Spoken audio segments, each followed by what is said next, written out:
Hi everyone, welcome back to our channel Willis home style. And இன்றைக்கி இந்த வீடியோவில் நீங்கள் பார்க்க போகிறது ஒரு டெம்பிள் vlog தான்.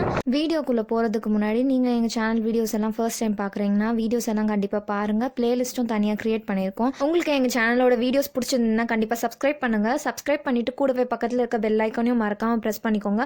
அப்போ தான் இன்ஸ்டண்ட்டாக நாங்கள் போடுற வீடியோஸ்க்கு நோட்டிஃபிகேஷன் காட்டும்.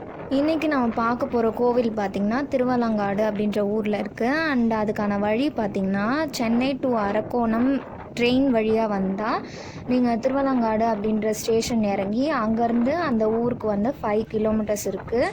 அண்ட் ஒரு வேளை நீங்கள் வந்து பஸ்ஸோ அப்படி இல்லைன்னா வந்து ரூட்டில் வரணும் அப்படின்னா சென்னை டு திருத்தணி ஹைவேயில் NH 205 பார்த்திங்கன்னா அரக்கோணம் ரோடு வந்து பிரியும். அந்த அரக்கோணம் ரோட்டில் வந்து 6 கிலோமீட்டர்ஸ் வந்தால் இந்த திருவலங்காடு அப்படின்ற ஊர் வந்துடும். இப்போ பார்த்தீங்கன்னா கோவில் வந்து ஆல்மோஸ்ட் ரீச் பண்ண போகிறோம். அந்த கோவிலுடைய ஸ்ட்ரீட் வந்து வந்தாச்சு. ஃபஸ்ட்டு கோவிலுக்கு போகிறதுக்கு முன்னாடி கோவிலுடைய குளத்துக்கு தான் போகிறோம். அந்த குளம் வந்து கோவிலுக்கு பின்புறம் இருக்குது. இதுதான் கோவிலுடைய என்ட்ரன்ஸ். இப்போ பார்த்தீங்கன்னா குளத்துக்கு வந்து ரீச் ஆயாச்சு. அண்டு இது பார்த்திங்கன்னா ரொம்பவே ஒரு பெரிய குளம் தான். இந்த குளத்தில் வந்து தாமரை இருந்தது. நான் நார்மலாக தாமரை பார்த்துருக்கேன். இது வந்து ஒயிட் கலரில் இருந்தது. அண்ட் பார்க்கவே ரொம்ப அழகாக இருந்தது. குளத்தோட ஆப்போசிட் எண்டில் வந்து ஒரு பெரிய ஆலமரம் இருக்குது. அண்ட் சுற்றியுமே வந்து மரம் செடி தான் நிறைய இருந்தது. கிளிகள் வந்து நிறைய இருந்துச்சு இந்த கோவில்லையும் குளத்துலையும். கிளிகள் சவுண்ட் வந்து கேட்டுகிட்டே இருக்குது. இந்த இடத்துக்கு வந்துட்டு இங்கேருந்து டைம் ஸ்பெண்ட் பண்ணிவிட்டு போகவே தோணாது. அந்தளவுக்கு ஒரு ப்ளசண்ட்டான ஒரு அட்மாஸ்பியரில் இருக்குது இந்த குளம் பார்க்கவே. குளம் பக்கத்தில் கோவிலுக்கு, அதாவது சிவன் கோவிலுக்கு ரைட் சைடு எண்டில் வந்து ஒரு காளி கோவில் இருக்கும். அந்த கோவிலுக்கு தான் ஃபஸ்ட்டு போகணும். சிவன் கோவிலுக்கு போகிறதுக்கு முன்னாடி இந்த கோவிலுக்கு போயிட்டு தான் போகணும்னு சொல்லுவாங்க. இதுதான் அந்த காளி கோவில். அண்ட் நான் போனது பார்த்திங்கன்னா சண்டே வந்து மார்னிங் டைமில் போயிருந்தேன். ஸோ அந்தளவுக்கு கூட்டம் இல்லை. ஒரு சில பேர் வந்து போயிட்டுருந்தாங்க. சண்டேஸில் வந்து விசேஷம் அப்படின்னு சொன்னாங்க. டைம் போக போக கொஞ்சம் பேர் வருவாங்க அப்படின்னு நினைக்கிறேன். கோவில் செவத்தில் வந்து ஒரு புலி உருவம் மாதிரி அந்த செவருடைய கல்லுலேயே வந்து செதுக்கியிருந்தாங்க.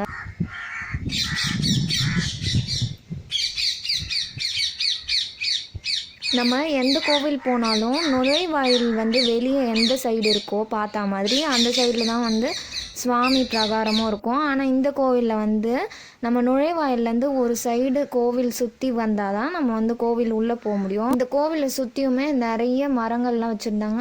சாமி சன்னதிக்கு எதிராக பார்த்திங்கன்னா விளக்கேற்றுற இடமும் இருக்குது. அண்ட் அங்கே பக்கத்தில் வந்து வேப்ப மரமும் இருக்குது. இப்போது அடுத்ததான் நம்ம சிவன் கோயிலுக்கு போகிறோம். இதுதான் பார்த்திங்கன்னா என்ட்ரன்ஸ். கோவில் உள்ளே போகிறதுக்கு முன்னாடி லெஃப்ட் சைடில் பார்த்திங்கன்னா பிள்ளையார் சன்னதியும் ரைட் சைடில் வந்து முருகர் சன்னதியும் இருக்குது. அண்ட் இந்த சன்னதியை தாண்டி தான் நம்ம கோவில் உள் பிராகாரத்துக்கு நம்ம போகணும். இந்த சன்னதியை சுற்றியும் கோவிலுக்கு உள்ளே போகிற வழி இருக்குது. அது ரொம்ப க்ரௌட் இருந்தால் மட்டுமே அந்த வழியில் வந்து சுற்றி அனுப்புவாங்க. இப்போ டேரெக்டாகவே உள்ளே போயிடலாம். இந்த கோவில் வந்து 12ஆம் நூற்றாண்டில் கட்டப்பட்ட ஒரு கோவில். இந்த கோவில் பார்த்திங்கன்னா 275 சைவ திருத்தலங்களில் ஒன்று. அண்டு பாடல் பெற்ற திருத்தலம்னு சொல்கிறாங்க.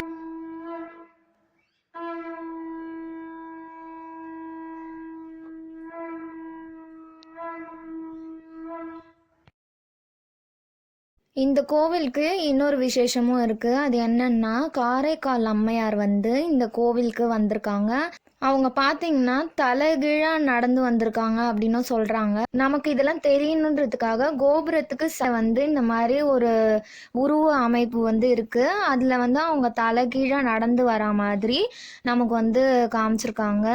அண்ட் இதுக்கப்புறமா நம்ம கோவிலுடைய சன்னதி பிரகாரத்துக்கு போனோம்னா சன்னதியோட வழியில் மேலே பார்த்திங்கன்னா நடராஜருடைய 5 சபைகள் வந்து இங்கே சொல்லியிருக்காங்க. இந்த 5 சபையில் முதல் சபையே இந்த திருவலங்காடு கோவில் தான். இது நிறைய பேருக்கு தெரிஞ்சிருக்காது.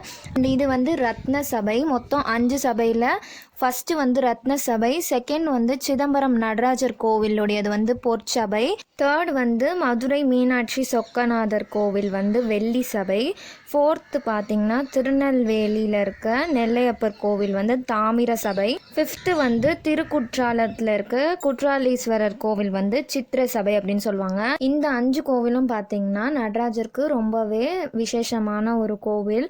இந்த கோவிலில் இருக்க சிவபெருமான் பேர் பார்த்திங்கன்னா வடாரண்யேஸ்வரர், அம்பாள் பெயர் வண்டார்குழலி அம்மன். இந்த ஆலமரம் தான் பார்த்திங்கன்னா இந்த கோவிலுக்கு ஸ்தல விருட்சம். இது கொஞ்சம் வருஷத்துக்கு முன்னாடி நெருப்பு பட்டு எரிஞ்சிருச்சு. ஆனால் இப்போ திரும்ப நல்லா துளிர் விட்டு நல்லா மரம் வளர்ந்துட்டுருக்கு. கோவில் உள் பிரகாரத்தில் நான் வீடியோ கவர் பண்ணேன். அண்ட் எனக்கு தெரிஞ்ச ஆல்மோஸ்ட் எல்லா இன்ஃபர்மேஷனும் நான் உங்க கூட ஷேர் பண்ணியிருக்கேன். உங்களுக்கு இந்த வீடியோ பிடிச்சிருந்தா லைக் பண்ணுங்கள், கமெண்ட் பண்ணுங்கள், அண்ட் மறக்காமல் உங்கள் ஃப்ரெண்ட்ஸ்க்கு ஷேர் பண்ணுங்கள். சப்ஸ்கிரைப் பண்ணலன்னா மறக்காமல் சப்ஸ்கிரைப் பண்ணி